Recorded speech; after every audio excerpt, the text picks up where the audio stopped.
Jésus, le roi des rois. Il est roi, il est Seigneur, il est tout puissant. Est-ce que nous pouvons l'acclamer?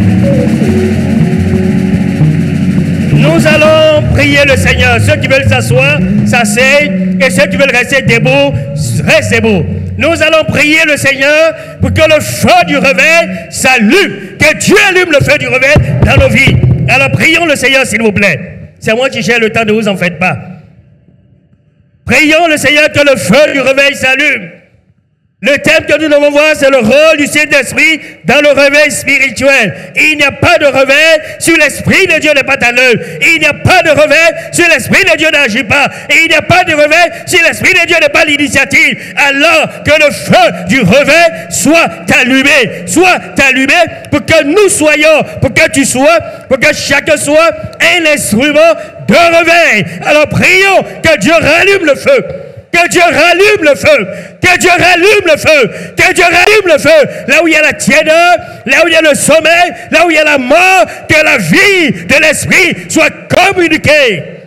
Shimbahada. Brailahada begizos. Shambahila haudebad.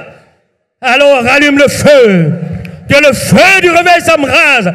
Embrase l'assemblée, embrase la vie, embrase le cœur, que le feu du réveil s'allume, Seigneur. Rallume la vie, rallume la vie, rallume la vie, rallume la vie. Esprit du Dieu vivant est vrai. Esprit du Dieu vivant est vrai. Esprit du Dieu vivant est vrai. Esprit du Dieu vivant est vrai. Rallume la vie, rallume la vie, rallume la vie, rallume la vie, rallume la vie, rallume la vie, rallume la vie. Braille hadi begaunt, shaila kumbahara, braille embrase, embrase, embrase, embrase, embrase, embrase au nouveau Seigneur. Saint-Esprit, fais ton œuvre dans la vie. Saint-Esprit, embrase la vie, embrase la vie, embrase chaque vie, embrase chaque vie, embrase chaque vie au nom de Jésus. Oh my God, me kendi shaba honti bigana, brail honti bigonta, sheila honti bigamba, shailu kumba, embrase la vie au nom de Jésus. Jésus, tu es le roi des rois, tu es le Seigneur des seigneurs, et c'est toi qui règnes. Tu règnes sur la maladie, tu règnes sur la mort, tu règnes sur le séjour d'abord, tu règnes Seigneur, tu règnes Seigneur, tu règnes Seigneur, tu règnes Seigneur, tu règnes Seigneur. Gloire, alléluia. Braille Kimba Shiba. Esprit de Dieu, tu embrases la vie. Tu embrases la vie. Tu embrases la vie. Tu embrases la vie. Tu embrases la vie. Tu embrases la vie. Tu embrases, tu embrases, tu embrases. C'est l'Esprit de Dieu. Merci Jésus. Jésus. Oh Esprit de Dieu. Enflamme, enflamme, enflamme. Tu dis, tu feras de tes serviteurs, de tes servantes, des flammes de feu, des flammes de feu, des flammes de feu, des flammes de feu, des flammes de feu, des flammes de feu, des flammes de feu, des flammes de feu, des flammes de feu, que le feu embrase. Alléluia. Rallume le feu. Rallume le feu. Rallume le feu. Rallume le feu. Rallume le feu. Rallume le feu, rallume le feu, rallume le feu, rallume le feu, rallume le feu, rallume le feu, rallume le feu, rallume le feu, rallume le feu. Nous voulons vivre une nouvelle Pentecôte. Nous voulons vivre une nouvelle Pentecôte. Nous voulons vivre une nouvelle Pentecôte. Nous voulons vivre une nouvelle Pentecôte. Nous voulons vivre une nouvelle Pentecôte. Nous voulons vivre une nouvelle Pentecôte. Réveille l'esprit. Réveille l'esprit. Réveille. Réveille. Réveille au nom de Jésus. Merci Seigneur. Alléluia. Oh, gloire, gloire, gloire, gloire, gloire à ton nom Seigneur. Alléluia. Merci Jésus. Le feu du réveil. Que ton feu brûle, brûle, brûle, brûle, brûle, brûle, brûle, brûle, brûle, brûle, brûle encore, Seigneur. Que le feu ne s'éteigne pas, Seigneur. Brûle encore, Seigneur. Fais brûler ton feu, fais brûler ton feu, fais brûler ton feu, fais brûler ton feu, fais brûler ton feu, fais brûler ton feu, fais brûler ton feu, fais brûler ton feu, fais brûler ton feu, Seigneur. Oh, embrase les vies, embrase les vies, embrase les vies, embrase les vies, embrase les vies, embrase les vies, embrase les vies, embrase les vies, Seigneur. Que le Seigneur nous aide à comprendre ces choses et que tout ce qu'il y a de léger dans nos vies soit écarté, afin que nous ne soyons pas trouvés légers dans la balance de Dieu, de sorte qu'en vannant, nous soyons vannés, mais que Dieu nous trouve pesants dans sa balance.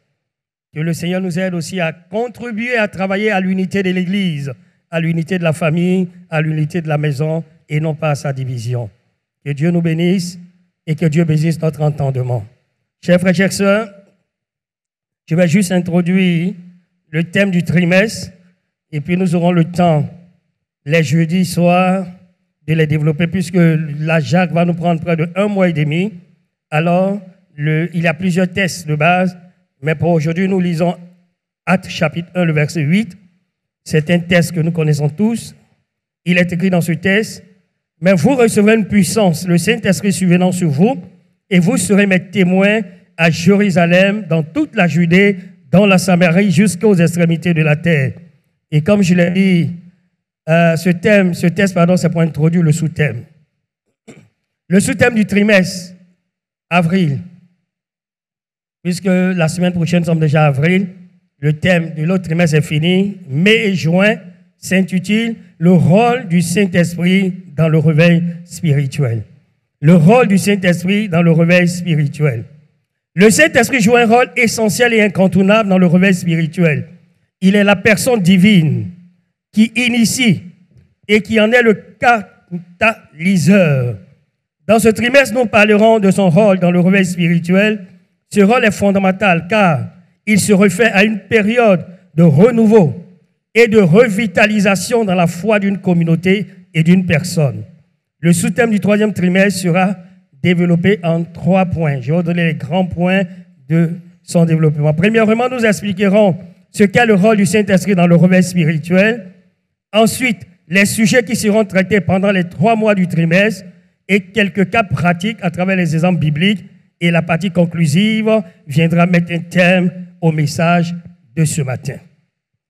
Commençons par l'explication du sujet, puisqu'il y aura d'autres personnes qui doivent prêcher. Il faut leur donner quelques lumières de la façon dont ils vont développer ce sujet. Le rôle du Saint-Esprit dans le réveil spirituel, disons que ce rôle est central. Il est central car il agit dans le cœur des individus et au cœur des communautés pour susciter le changement. Ensuite, le Saint-Esprit, toujours dans le cadre ou en relation avec le réveil spirituel, travaille dans le cœur de l'homme ou de la femme ou de l'enfant pour le pousser à la repentance et créer en lui un profond désir de vivre selon la voie de Dieu, selon la volonté de Dieu et de rechercher la communion du Seigneur. Il crée en nous cette soif intense de la présence de Dieu. Nous ne sommes pas satisfaits, nous ne sommes pas rassasiés, nous avons encore faim et soif de la présence de Dieu, comme le psalmiste le dit dans le psaume 43, 42 je pense, mon âme soupire après les courants d'eau, comme une biche soupire après, voilà, mon âme soupire après l'Éternel, comme une biche soupire après des courants d'eau. Chers frères et chères sœurs, c'est le travail que le Saint-Esprit fait dans notre vie pour enclencher le réveil. Il produit d'abord la conviction de péché. Parce que quand on parle de réveil, c'est qu'il y a sommeil. Et quand il y a sommeil, il y a toutes sortes de légèreté, toutes sortes de laisser-aller, toutes sortes de choses, de compromis que le chrétien accepte.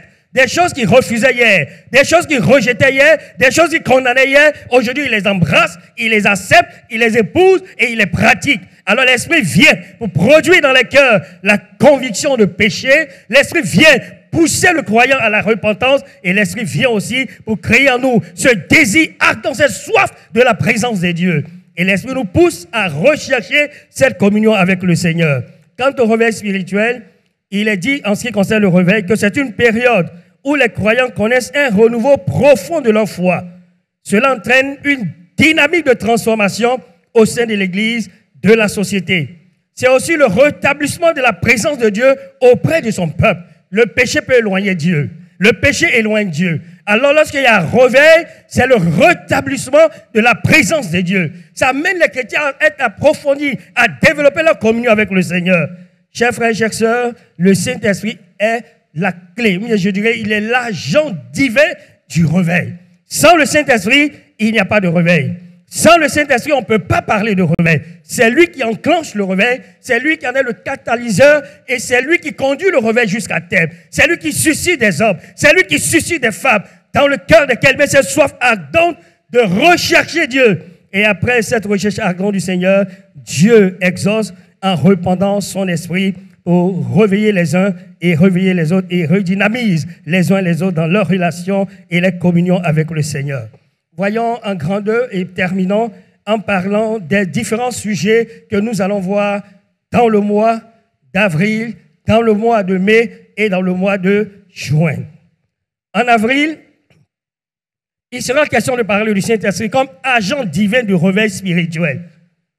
Agent divin du réveil spirituel. Et cela va nous conduire à parler du travail que l'Esprit de Dieu fait pour produire la conviction dans le cœur du chrétien. Ça s'appelle conviction de péché. Vous savez, il n'y a personne, celui qui dort là, il ne sait pas qu'il dort. Je ne sais pas si vous avez fait l'exemple. Tu peux être avec un frère, pas avec une sœur, et il est en train de somnoler. Tu dis, frère, tu dors? Il dit, non, je ne dors pas. Tu as déjà expérimenté ça? Souvent, celui qui dort n'est pas conscient qu'il dort. Et c'est ça dans l'Apocalypse, Dieu dit à cette église, tu dis tu es vivante, pourtant tu es mort, tu es nu et tu es pauvre. Quelqu'un là, il dort, peut-être mais il ronfle, tu le tapes, mais tu es en train de dire, non, je ne dors pas, je ne dors pas. Il faut le Saint-Esprit qui convainc pour t'amener à te voir toi-même tel que Dieu te voit, pour que tu prennes conscience de ta misère spirituelle, de ta pauvreté spirituelle, de ton manque spirituel, pour rechercher de nouveaux dieux. Voilà ce que dit à cette église, souviens-toi d'où tu es tombé. C'était une église qui était toujours active. L'église de Laodicée, elle était toujours active. Il dit tes premières œuvres, tes dernières œuvres sont plus nombreuses que les premières. Cependant, tout était apparent, mais l'amour, il dit ce que j'ai contre toi, c'est que tu as perdu ton premier amour. Et je sais qu'au milieu de nous, beaucoup ont perdu leur premier amour. Chers frères, chers sœurs, il n'y a que l'Esprit qui peut nous convaincre de cela et nous amener à prendre conscience que nous sommes relâchés, que nous sommes en train de régresser, que nous sommes dans la mauvaise direction, que nous devrons changer, que nous devrons nous repentir. Il n'y a que l'Esprit qui peut se produire cela.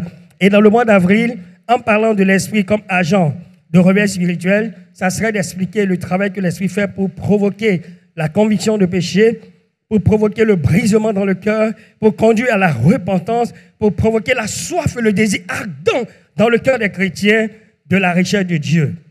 Dans le mois de mai, c'est de façon succincte. Il y a beaucoup de choses qui seront développées. Dans le mois de mai, ça sera de voir l'Esprit comme source de puissance et d'onction. Le pasteur a développé beaucoup de choses sur l'onction. Alors l'Esprit, quand il vient dans le texte que nous avons lu, il dit vous recevrez une puissance, celle du Saint-Esprit survenant sur vous, et vous serez mes témoins. Notre thème, c'est d'être des artisans du réveil. C'est nous-mêmes, on est déjà réveillés, et Dieu nous a équipés, et nous donne toutes les armes nécessaires pour que nous allons, pour provoquer le réveil, pour étendre le feu du réveil. Voilà, donc pour cela, l'Esprit de Dieu va jouer le rôle de celui qui est la source de la puissance de Dieu et du réveil. L'Esprit va équiper chacun en vue de la mission. Il va donner la capacité aux croyants pour comprendre les Écritures, donner la capacité aux croyants pour discerner la volonté de Dieu, donner la capacité aux croyants pour discerner le faux du vrai. Parce que nous sommes dans une période où il y a beaucoup de confusion. Et le Saint-Esprit va jouer ce rôle de source de puissance et d'onction pour que le peuple de Dieu soit équipé pour accomplir sa mission qui est d'apporter le réveil. Et enfin, dans le mois de juin, nous parlerons du Saint-Esprit comme artisan de l'unité. Il a peut-être question de l'unité tout à l'heure. Voilà, c'est quand la maison est divisée que l'ennemi rentre. Donc ici, du Saint-Esprit comme artisan d'unité, de transformation et de restauration.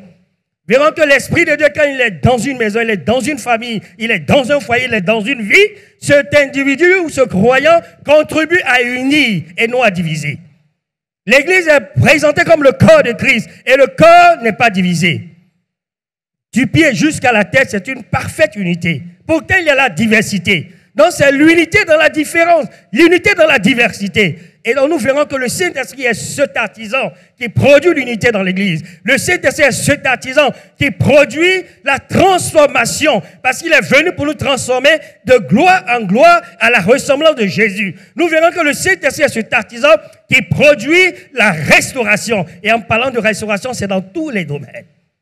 La restauration émotionnelle des personnes qui ont des cœurs brisés, des personnes qui sont abattues, des personnes qui sont tristes, qui s'aiment pas elles-mêmes, des personnes qui ont un loup passé et d'autres n'ont pas pu s'en défaire. L'Esprit de Dieu est venu pour restaurer, pour décharger, pour apporter la guérison. Il y a la guérison physique et il y a la guérison dans les autres domaines. Je dis, je ne vous prendrai pas sur le temps. Donc, chers frères et chères sœurs, voici le thème du trimestre, ou le sous-thème du thème général du trimestre, avril, mai et juin. Je reprends, c'est le rôle du Saint-Esprit dans le réveil spirituel. Et nous verrons en avril le Saint-Esprit comme agent divin de réveil spirituel. Nous verrons en mai le Saint-Esprit comme source de puissance et d'onction. Et enfin en juin le Saint-Esprit comme artisan d'unité, de transformation et de restauration. Il brise les barrières, il crée l'unité, il restaure des vies, il guérit des cœurs blessés. Enfin, les exemples bibliques, il y en a plusieurs, mais le temps nous fait défaut. Nous aurons le temps de revenir en profondeur sur ces choses. Exemple biblique, dans le livre de l'Ancien Testament, par exemple, nous avons l'histoire des ossements desséchés. Quand Dieu a parlé au prophète Ézéchiel,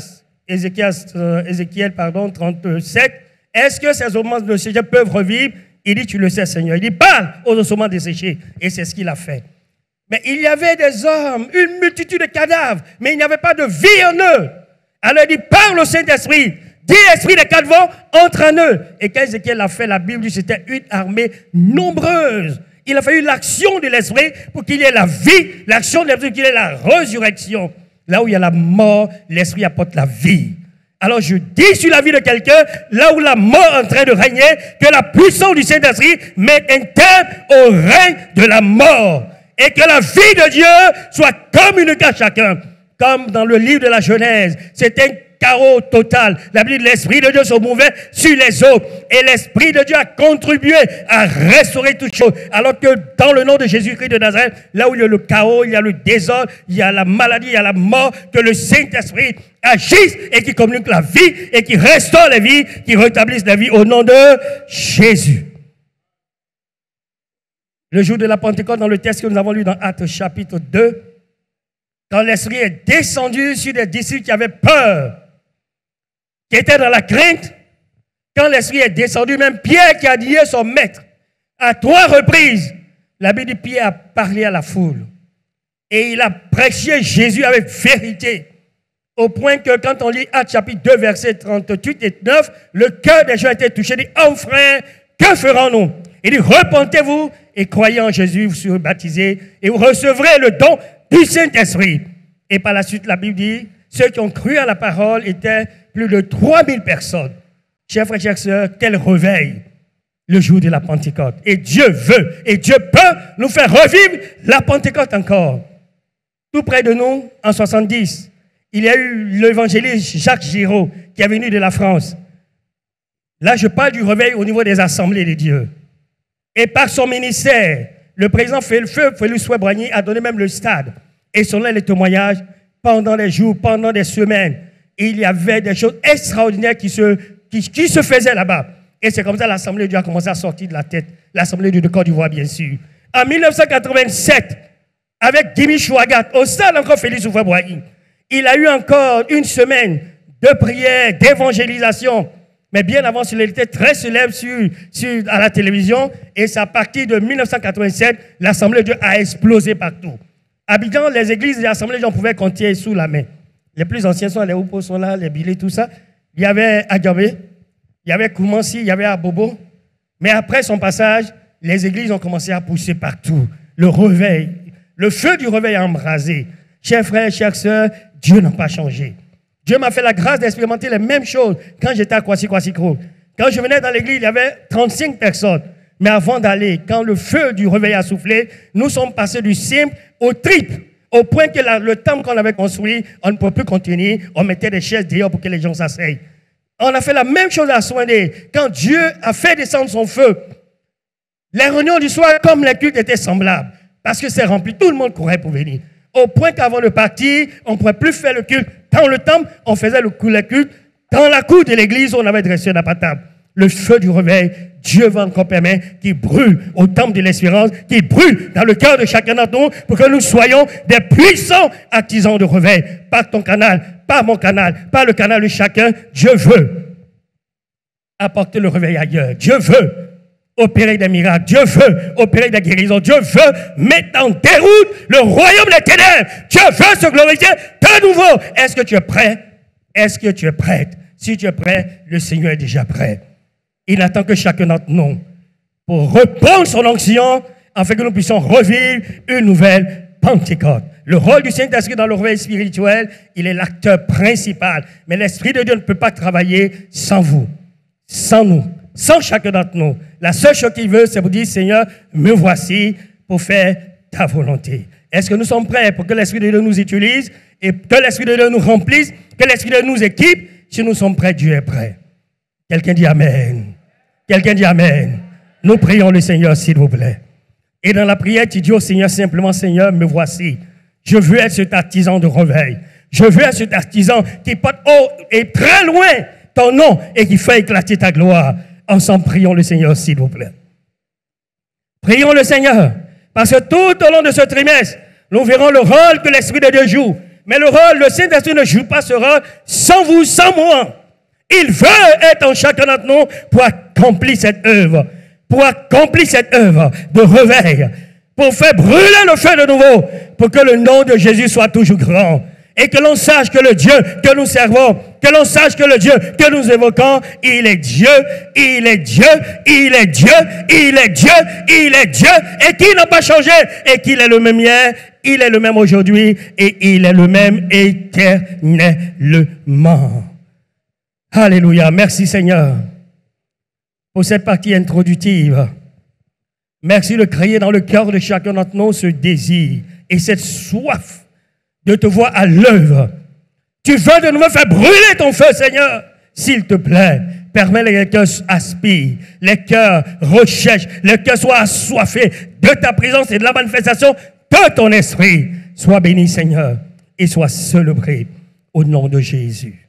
Voilà, dans cette position, nous allons demander à l'ancien Billet, donnez-lui un micro, il va venir prier pour le peuple de Dieu et demander au Seigneur de nous aider pendant ce trimestre à nous disposer afin que le Saint-Esprit puisse jouer le rôle qu'il doit jouer pour que le réveil soit enclenché dans chaque vie, enclenché dans chaque cœur, enclenché dans chaque maison et embrase l'Église dans son entièreté. Au nom de Jésus-Christ de Nazareth. Seigneur, merci pour ce privilège que nous avons de participer à ton œuvre. Au nom de Jésus-Christ, voilà ton peuple. Seigneur, saisis-toi de ton peuple. Au nom de Jésus, dispose le cœur de chacun. Permets, ô Dieu, que nous puissions, au nom de Jésus-Christ, être utilisés par ta main puissante pour que ton œuvre aille de l'avant, pour que ta gloire resplendisse dans nos vies personnelles, dans nos maisons, dans nos foyers, dans notre travail, partout où nous exerçons, dans tous les domaines de notre vie, Seigneur.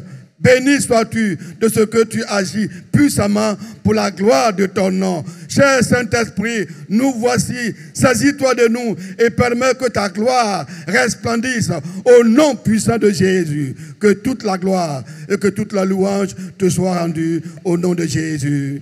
Amen. Amen.